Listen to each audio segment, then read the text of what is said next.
and welcome to this episode of Coffee and Counsel, where we will be discussing holiday pay. The government introduced new changes to holiday pay and entitlement in January of this year, with the hope of simplifying calculations after years of changing case law. We thought it might be helpful to briefly summarise some of those changes for you today.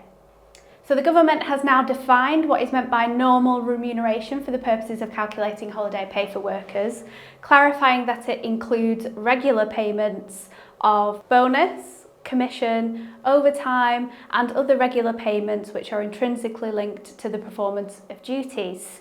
If you receive our legal updates, you may have seen that there was a recent EAT decision which suggested that flat rate meal allowances or subsistence allowances could also fall into the mix.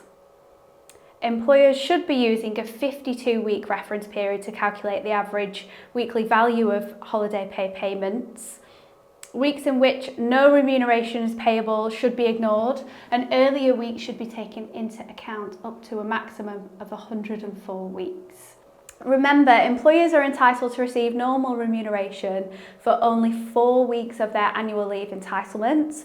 The remaining 1.6 weeks leave can be paid based on basic pay only, excluding those other regular payments. However, you may just decide to pay all holiday pay at the enhanced rate for administrative ease.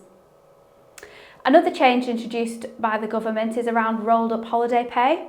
If you're not familiar with rolled up holiday pay, essentially it is where an employer decides to give workers an additional sum on top of wages each pay period to represent holiday pay, instead of paying them holiday pay at the time they are actually on annual leave. Typically, rolled up holiday pay is calculated as a percentage of wages, usually 12.07%. Many employers have been operating rolled up holiday pay schemes for irregular hours workers, such as 0 hours workers, for administrative ease, instead of calculating holiday pay based on average earnings over a 52-week reference period. Historically, rolled up holiday pay schemes have been technically unlawful.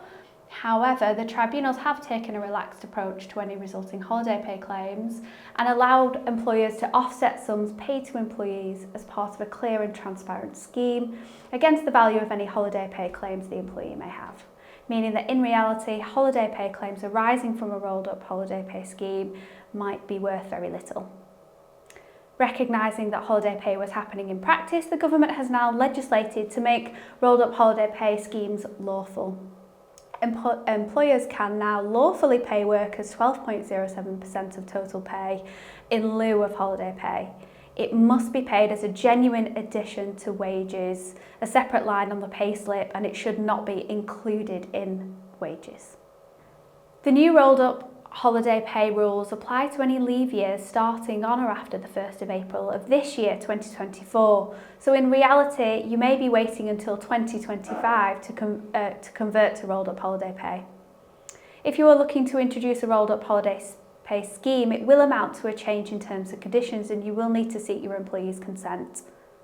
Employers can still opt to pay irregular hours workers using an average pay over the existing 52-week reference period if they prefer.